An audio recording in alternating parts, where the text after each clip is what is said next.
1970 के दशक का अंत था और भारत पाकिस्तान के बीच रिश्ते, जैसा कि हम जानते हैं, हमेशा की तरह बहुत ही नाजुक थे। तो ऐसे माहौल में ये क्रिकेट टूर एक बहुत बड़ा डिप्लोमेटिक सिग्नल था। आप कह सकते हैं कि ये एक उम्मीद थी कि जहां सियासत की बातें बंद हो जाती हैं, वहां शायद बल्ला और गेंद एक नई बातचीत शुरू कर सकते हैं।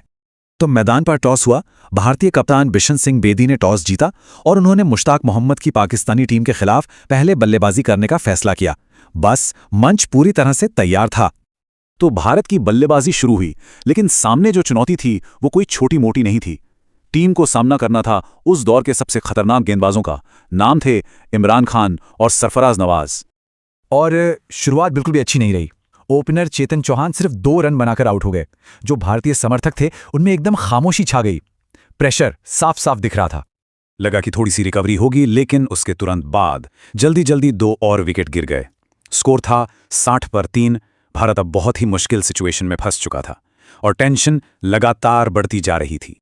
और बस इसी मुश्किल घड़ी में क्रीज पर आए मोहिंदर अमरनाथ। और शायद उस वक्त किसी को अंदाजा नहीं था कि वो उस दिन कहानी का रुख ही बदलने वाले थे। अब दिलचस्प बात यह थी कि इतने प्रेशर में अमरनाथ ने अटैकिंग गेम नहीं खेला। नहीं, उन्होंने दिखाया संयम। उन्होंने पारी को एक एंकर की तरह संभाला, एक छोर पर डटे रहे और धीरे धीरे टीम को एक ठीक ठाक स्कोर की तरफ ले गए। और हाँ, इसी मैच में एक और ऐतिहासिक चीज हो रही थी।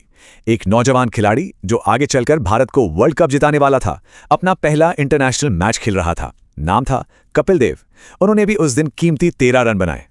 तो 40 ओवर के बाद भारत का फाइनल स्कोर बना 170 पर 7। अब देखिए, आज के T20 के जमाने में यह स्कोर शायद बहुत छोटा लगे, लेकिन याद रखिए ये 1978 की बात है।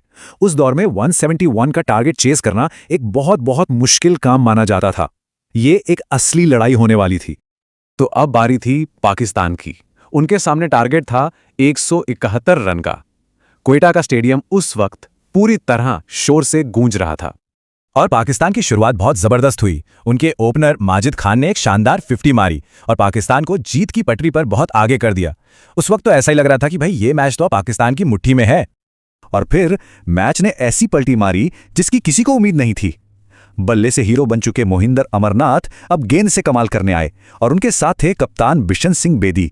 दोनों ने मिलकर एक के बाद एक विकेट चटकाए और पाकिस्तान के मिडिल ऑर्डर की कमर ही तोड़ दी। देखते ही देखते भारत मुकाबले में वापस आ गया था। तो अब शुरू हुई असली नर्व्स की जंग।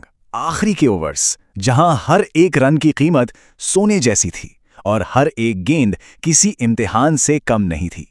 मैदान पर खिलाड़ी हों या स्टैंड्स में बैठे लोग, सबकी सांसें मानो थम सी गई थीं। तो सवाल यह है कि आखिर हुआ क्या? उस अविश्वसनीय रूप से करीबी मैच का नतीजा क्या निकला और उसका असर कितना गहरा पड़ा? पाकिस्तान की टीम 166 रन पर 8 विकेट ही बना सकी और भारत ने वो ऐतिहासिक पहला मुकाबला सिर्फ 4 रनों से जीत लिया। जी हाँ, सिर्फ 4 रन। यही वो 4 रन थे जिसने एक नई कहानी की शुरुआत की। और उस दिन का हीरो कौन था? सिर्फ एक नाम, मोहिंदर अमरनाथ। उनके शानदार ऑलराउंड परफॉर्मेंस ने, मतलब बल्ले और गेंद दोनों से, भारत को वो जीत दिलाई। वो उस दिन के असली निर्विवाद नायक थे। तो आप समझ रहे हैं ना, इस मैच की अहमियत स्कोर कार्ड से कहीं ज्यादा है। ये सिर्फ एक मैच नहीं था, ये भारत पाकिस्तान वनडे इतिहास का पहला चैप्टर था। ये कपिल देव जैसे लेजेंड के करियर की शुरुआत थी और सबसे बढ़कर ये उस जबरदस्त राइवलरी की पहली चिंगारी थी जिसकी आग आज पूरी दुनिया महसूस करती है। तो क्वेटा में 1978 में जो वो एक चिंगारी भड़की थी, सोचिए जरा आज वो क्या रूप ले चुकी है।